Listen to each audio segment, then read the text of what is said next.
kereta K3 1.6 masang ECU bakar. Nampak tak? ECU bakar.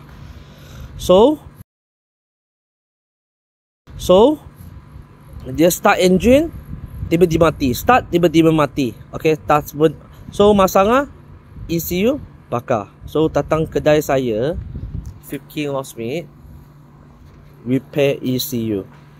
So sekarang kita repair dulu. Lepas kita repair, kita letak kereta, kita cuba.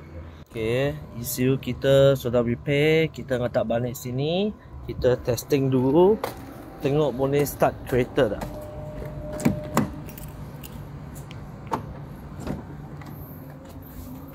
Okay, tekan push start. Okay, cantik. Sudah boleh start. Tak ada masalah. Off. Okay, start sekali. Okay, cantik. Ada isu K3 Kia Forte, start tiba-tiba mati. Start tiba-tiba mati. ECU bakar 1.6 punya. Okay, boleh cari air.